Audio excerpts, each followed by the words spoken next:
Move, counter-move, detect, prevent, and defense. Being a CISO is like waging a never-ending chess game against players you don't know, can't see, and attack without warning. On this podcast, cybersecurity experts from Zscaler's Office of the CISO have a pragmatic dialogue on cyber risks, current attacks, and security trends. Welcome to the CISO's Gambit. Hi, this is Brad Moldenhauer, and today on the CISO's Gambit, we have our full global roster. Joining me is Danny Connolly, America's CISO, Mark Lewick, Northern EMEA CISO, and Nicolas Casimir, the Central and Southern EMEA CISO. And today we are going to talk about something that I think all of us talk about maybe daily, at least weekly, SSL TLS inspection. And as I understand it, Mark, you want to lead us off with a joke. The floor is yours. Knock, knock. Who's there? You'll never know because I'm using a TLS tunnel. That's horrible. That's a dad CISO joke. It's like the worst combination of all of them. Encryption started as a means of establishing privacy over the internet and establishing a way of validating who is on either end of a tunnel, and it has become so much more. Yeah. The other piece that I'd like to add on to that is cyber criminals know exactly what we do. Is that SSL is used to establish privacy. Why not use that same mechanism to make our malware and weaponized payloads private? Yeah. So it's probably one of our best way to ensure that our customer is not getting breached. And basically, probably we should be explaining first why is SSL/TLS inspection is necessary nowadays. So probably, Danny, you can start by explaining why, to your views, is that inspection that critical today? Yeah, I mean, like Brad said earlier, it's the whole encryption was created, right, to protect the privacy of data that flows through traffic on the World Wide Web, right? So I mean, even back in the early days, I remember my first book was all about man-in-the-middle attacks for wireless networks, and it's very easy to throw up a fake access point and get somebody to have to connect through your access point, and then any clear text protocol that goes through it, right? I'm able to capture. I was able to use TCP dump, and I could see everything, right? Hotel wireless networks was a big issue back then, and it was very easy to stand up these attacks. So it's like it really drove, wow, this is so easy to capture, do a man-in-the-middle attack and see what people are doing. And the other side of the spectrum was, how do we protect that data, right? How do we ensure that the communication is secure and somebody can't just throw up a fake access point and snarf that traffic off the wire and get your data? And that's a great point. It was used to protect the data in the pipe. So the question then comes to, now that we're seeing 85% of all the traffic over the internet is encrypted, why is a company like Google, for instance, encrypting your request for cat videos? I mean, there's a reason behind this, right? 85%. We don't want to protect 85% of the data on the internet because most of it's rubbish. Why are we encrypting it all? Because that is the fundamental issue we're finding ourselves in now, where inspections become so important because it's no longer just protecting point-to-point important data. It's everything. So I guess I'm asking, on the one hand, why, and on the other hand, how do we solve that problem? The reason why is probably because it makes you look secure. I mean, it is, if whenever you are going into a website that is not encrypted, then it's not a good sign of security. And also Google have made that clear that whenever your site is not encrypted, then it's not going to be in the first parts of the list whenever you are searching for that kind of sites. So And I agree. I am playing a devil's advocate role here, Yeah, of but course. it's an interesting question. If I go to my children's school's website, it's encrypted. Is there any data there? No, it's got the No. calendar and it's got some pictures of the Well, front of the school. Why are we encrypting everything? Because that it's easier. It- I think it's easier than going between. I mean, when you're using a blend of HTTP and HTTPS, it's difficult, right? You want to make sure your session cookies and your logins are using HTTPS, but it's okay for HTTP. It There are vectors there that you're able to potentially read sensitive data, like when you're logging into websites.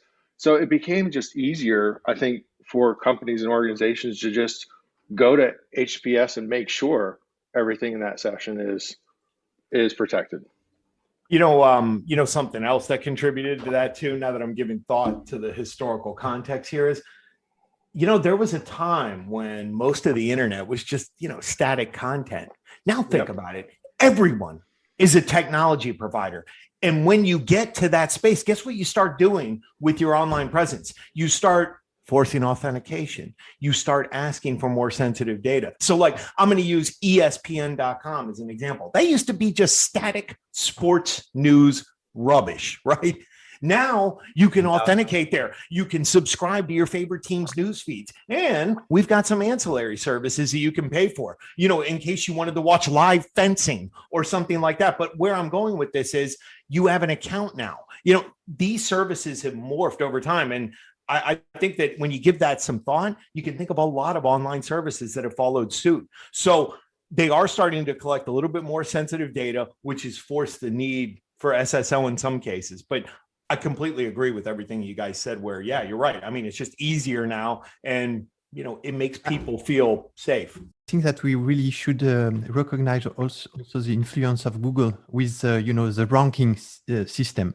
It really, really changed the face of the internet when they were evaluating HTTPS and it integrated it to their ranking system. And you must remember also the lock that were presented within the browser that were basically saying secure, not secure, those kind of elements. And so basically anyone that was going on the net were basically taught that when you are going to an HTTPS website, it's by default secure. And so there is like an amalgam, a mix of notions there, where anyone now think that whenever a communication is encrypted, it means that it's secure. So yeah, I think that is something that has to be highlighted. Nicola, that's a fantastic summary. I think you hit the nail on the head. And the way I'm going to describe that is a little differently, because I think Google's decision was not one of changing the industry, it was recognizing something. And what was recognized, and the lock is the same thing. What was recognized is that we were no longer protecting the data between point A and point B. That's not what TLS was being used for.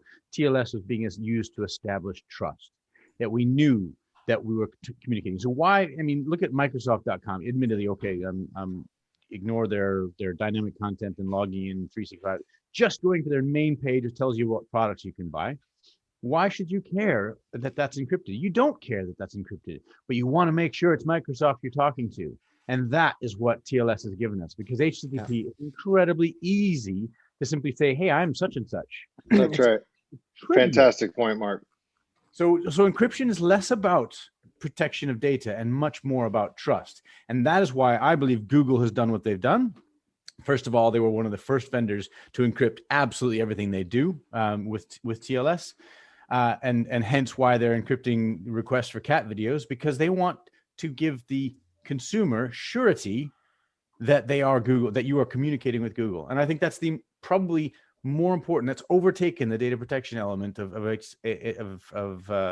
TLS in the first place. Now, I will say, I think the green lock icon and the way we're trying to establish that is lost. I don't think many people actually look or care or even see it. They just, unfortunately, we're human beings. And that aspect of trust isn't really there anymore, which opens the door to abuse. Well, and they're really relying on the browsers to tell them, when we're kind of training users to kind of, okay, go to the site unless we give you a warning page or a certificate error, right? I mean, really, they are being trained not to look at or pay attention to that validity of a certificate, right? And look how hard that would have been without TLS or before at SSL. If you wanted, a browser would have had to say, you've asked for Microsoft. I've got something which I think is Microsoft, but it's not quite Microsoft. And Right. It looks a bit wrong. I mean, that's not. But here it's very simple to say the certificate does not equal the content. This is wrong. Definitely.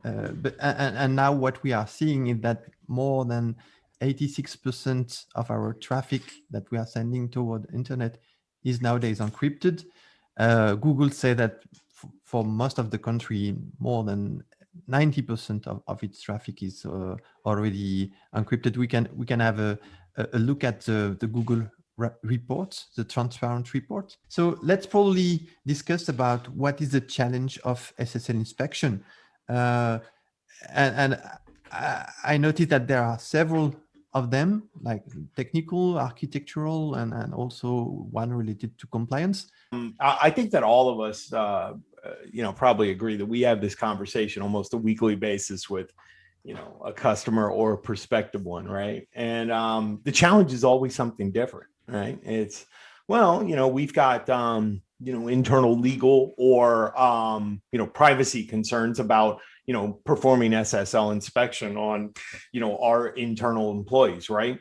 Or, some of the other ones that are, I mean, they really do range from, the fantastic to the practical, right? But the one that I really like is we understand the need for SSL inspection. As you said, Nicola, it's like, okay, we understand that, 90% of internet traffic is encrypted. And we've seen the metrics that have been produced by not only you, but other vendors in the space where, people are, encrypting, their malware now and then trying to deliver that. But we're still concerned about when one of our users is sending a highly sensitive email to their spouse via Gmail that, people at Zscaler or whoever can see that.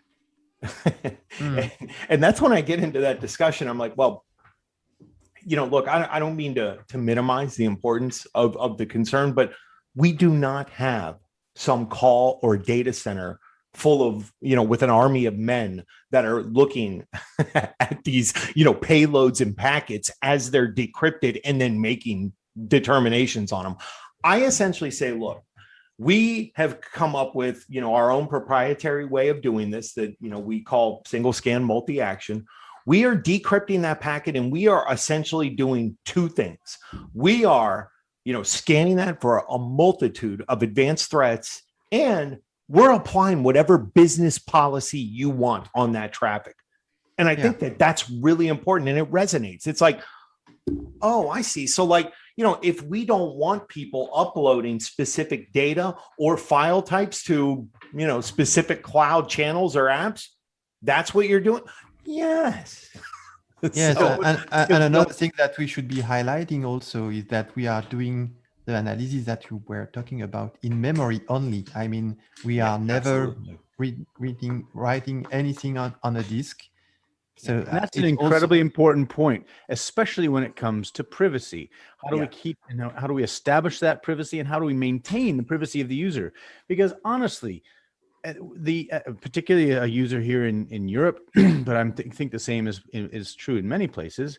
If someone wants to browse to their, I was talking before about my children's school. We don't really want to break that privacy and break that trust with that user. However, we do want as a business to protect ourselves from threat. And there's got to be a balance between those two actions. So but to ensure the privacy while still applying the threat, you need to make sure that that there is not a human being who has access to that payload. That's really important. And when I mean that payload in the full life cycle, that you're not recording it, you're not storing it, you're not providing someone a window into that, even a capability to that. And that's something that Zscaler takes very seriously and does maintain.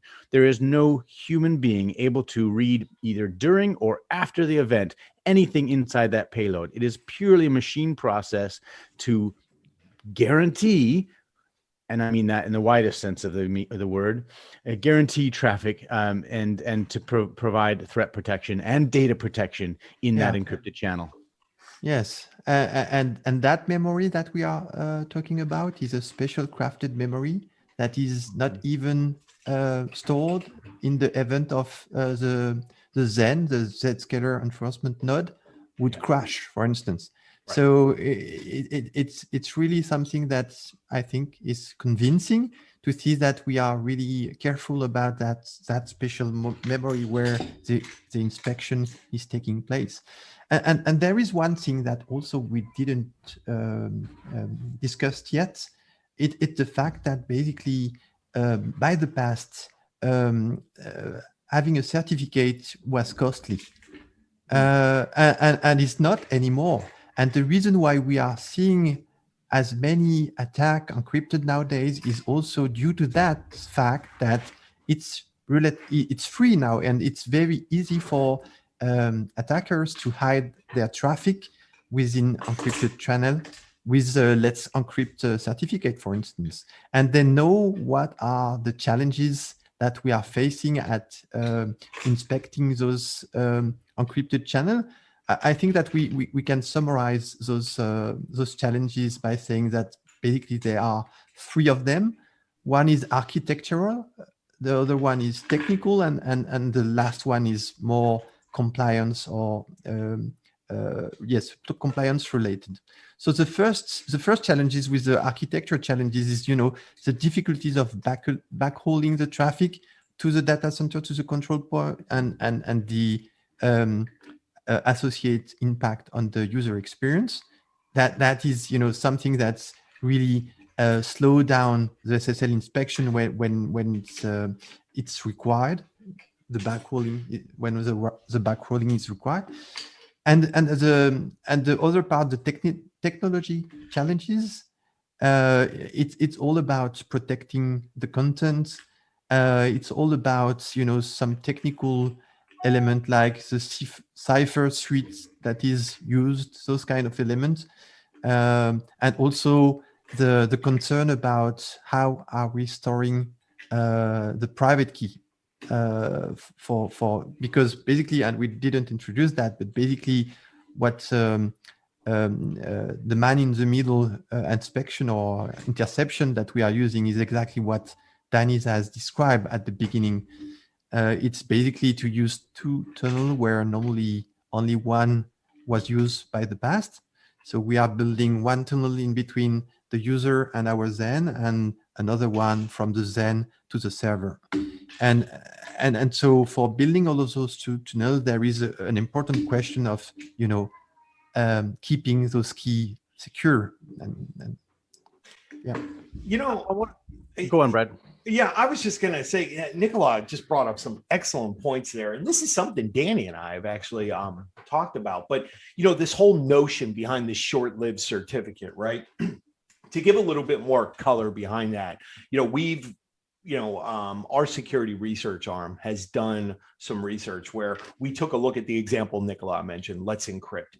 And when you start taking a look at some of the data from that report, you start to realize TLS certificates have become a commodity, right? We saw that over 35,000 certificates over the course of, I think it was 9 or 12 months that were issued from Let's Encrypt had PayPal in the common name, but none of them were from that domain, right? I mean, we can, it's not even an assumption that those are being used for malicious purposes. But now let's take it a step further. Let's say that a short-lived certificate is anywhere from 48 to 72 hours. And let's say that the same malicious actors that have issued all these have compromised a series of Office 365 tenants, specifically OneDrive. And, they've quickly manufactured some PHP credential harvesting pages. What is stopping them from certificate pinning those short-lived certs to those PHP web pages for 48, 72 hours? So SSL or TLS inspection solutions cannot identify, that credential harvesting page via bytes or any kind of other malicious anomalies within the transaction. that's a scary proposition. And I think it's important to note, what does the attacker gain by encrypting their traffic? Because it sounds obvious, but I think it's worth mentioning the controls that they're able to bypass. And that's going to follow it up by the devil's advocate position I'll follow with. But they're bypassing your typical AV anti-malware. The one they're not bypassing is your destination filtering, because you do generally in most TLSs the URL is in the clear, but you're missing out your antivirus. You're missing out IPS type signature hits. You're missing sandboxing. You're bypassing sandboxing. You're bypassing a lot of your malware detection in your botnet detection as well, depending on how that is configured. The attacker is able to bypass an extraordinary number of the controls that we've relied on in our strengthening set of defenses, and just by encrypting that traffic. And as you said, with these certificates becoming a commodity and easy to obtain, and the user being less aware because that green lock doesn't really do as much, it's a bit of a perfect mix. But let me give you the devil's advocate position, and that I've heard from quite a few people, really, sharp people, that saying, hey, that battle's lost. I'm going to have to focus on the endpoint. How do we think about, because there's a seductive nature to that, saying, I am always going to see the decrypted data on the endpoint. So why don't I try to apply these technology here? How do you guys want to respond to that? Because simply this is the last line of defense, and probably you don't want to rely only on that single line of defense. So and if you go that direction, then you can potentially get rid of your firewall, your IPS, your everything. So basically, here in Zscaler, we are shifting our way of thinking about security, but there is one thing that we are keeping in our mind clearly, which is the security in depth. So the ability to have several control in place, and each one of them has a role to play. Well, and so many times, like, when I was on the attacker side of the house, an organization might have a good outbound firewall policy that restricts, say, port 22 outbound to the internet, right? But then say I switch my SSH server to listen on port 443. All of a sudden, my SSH connections were getting through. So it's like they weren't doing that protocol inspection. There's difference between that making sure the ports are restricted, but that going to the app or the protocol level to ensure the appropriate application flows through that connection and does align to your business policies is just as critical.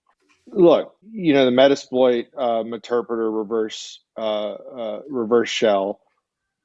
Anybody could go to their site now, download Metasploit, and connect out to a reverse shell over HTTPS. It's been like that for, God, as long as I can remember. I mean, going back to maybe 2005, 2006, and that came with a self-signed cert.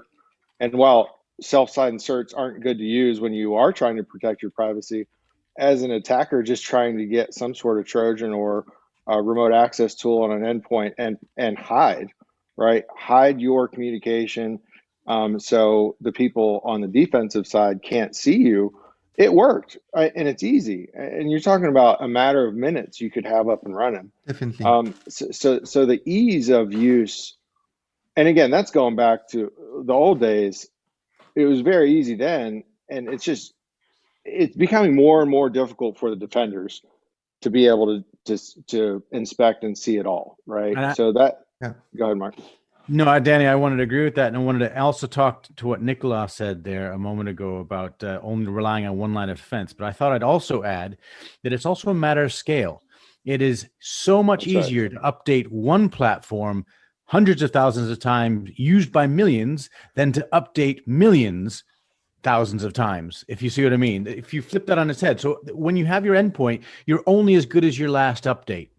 Whereas when you're using a service which is constantly updated, that presence, that protection is live and as quick as it is. And obviously not all providers are equal, but in our case, we're updating that hundreds of thousands of times a day. Yeah, this is a damn good point. But and also that question about lying on EDR or the antivirus on the laptop is frequently used, whenever people or whenever we are discussing about sandbox. But here within the SSL inspection debate, what I'm hearing the most of the time, the most frequent concern that I got is when people has some fear about us inspecting the content and leaking the content regarding, for instance, communication between a journalist and his sources, or the workers' council, the internal discussion. So those concern is really important.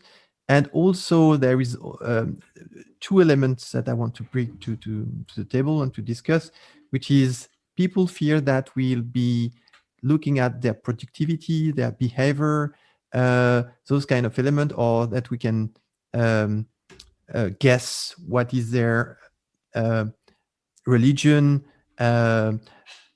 sexual attraction, those kind of elements. And some people that I'm meeting to discuss that subject is basically are basically saying that doing SSL inspection is illegal.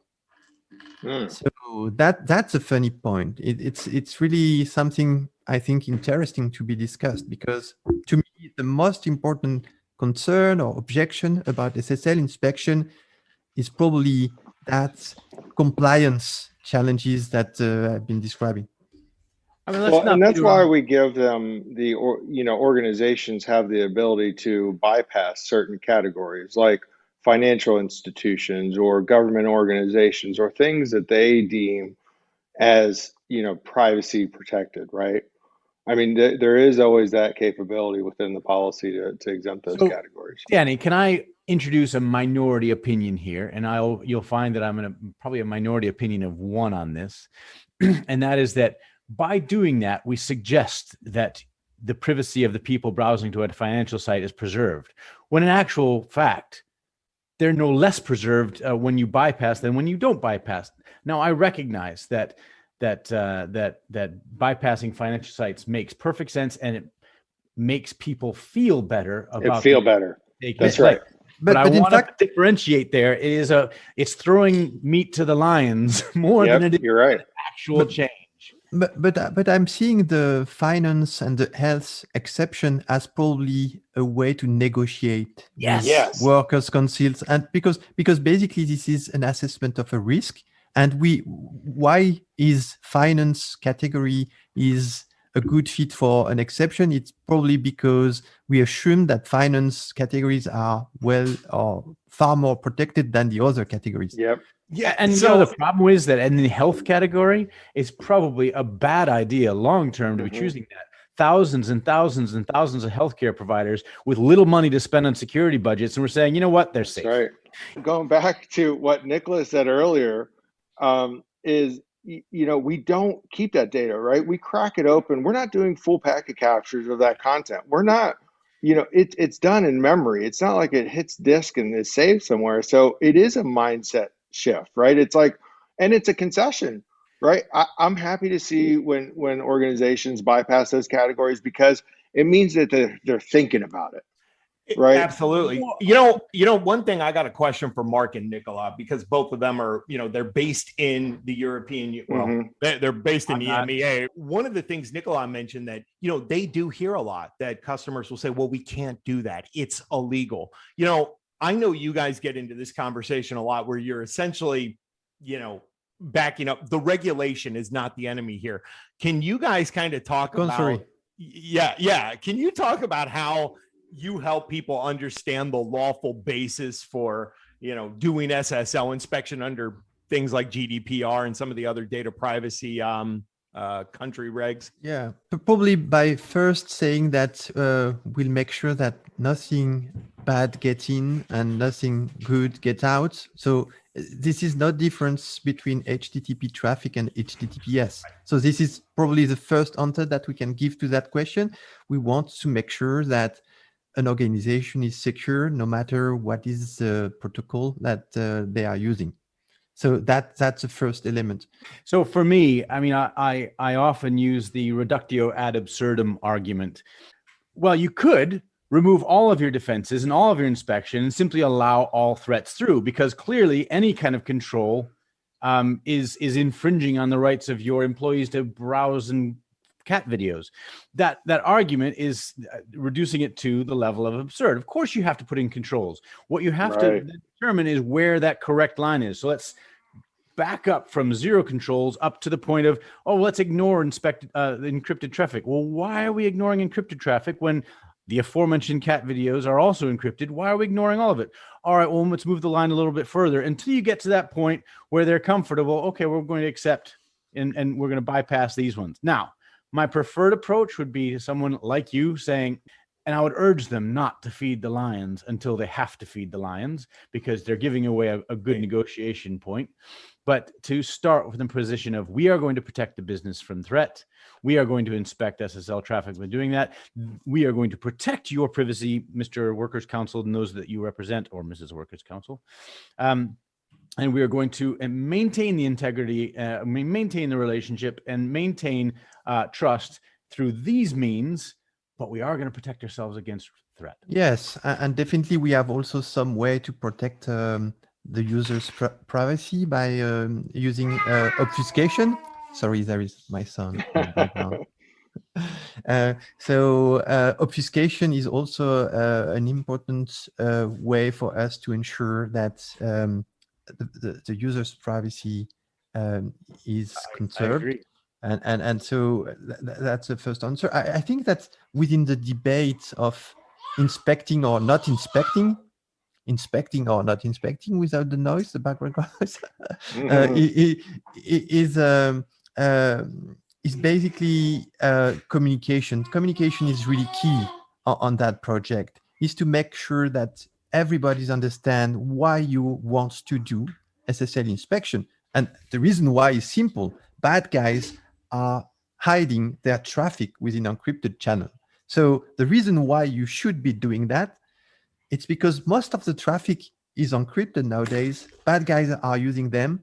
So you want to protect your employees' job, and you want the organization continue to roll.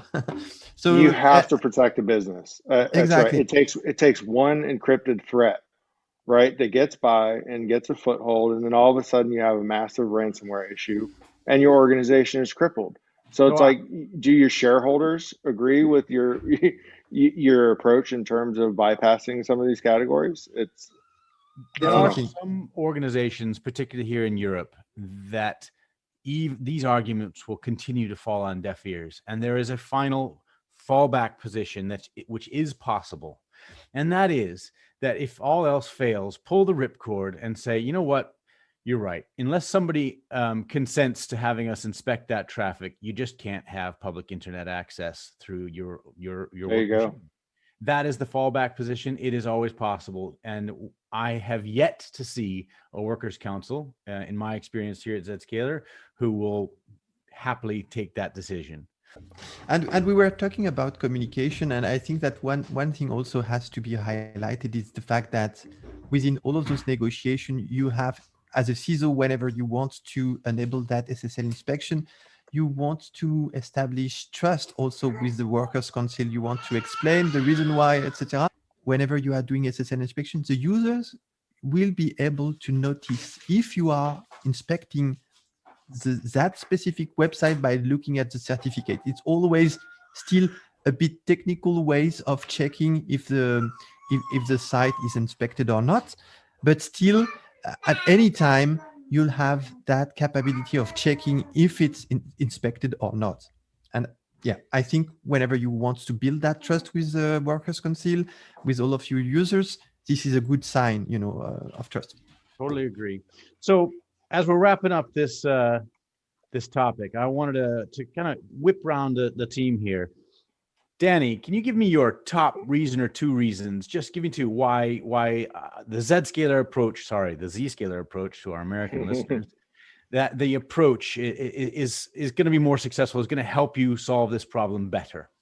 If you look at implementing solutions or decrypting traffic using the old way, right, using the on-prem box approach, it takes a significant amount of CPU and resources to crack open a packet, inspect it, and reassemble it and at line rate, right? So just looking at the challenges from being able to scale in a large enterprise, as well as being able to roll out some applications on an endpoint.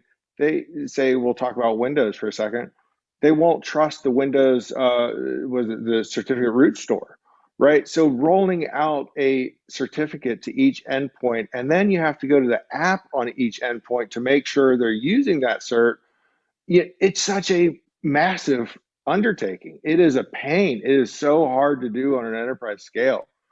With Zscaler, it's baked into the ZCC client. It just makes life a lot easier. I mean, it's really goes from it's night and day, really rolling it out from the old way of doing business and having to deal with that scalability and performance issue versus the way Zscaler is handling it at line rate. I love that, Danny. I'm going to summarize that with an ancient American ad. Hopefully you'll know it. Crunch all you want, we'll make more. That's the Zscaler story. We don't care how much you put through us. It could be 100%. We don't care. We'll continue to inspect it. And your cost is the same. You don't have to go out and buy new boxes. I mean, it's eye-opening. And again, if you've ever tried to implement some sort of monitoring capabilities on-prem, you get it.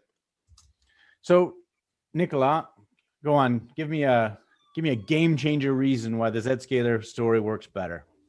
Yeah, I think that the element that Danny raised about the capability of enforcing security at scale is really important, and really using a cloud solution to protect cloud application and internet does really make sense.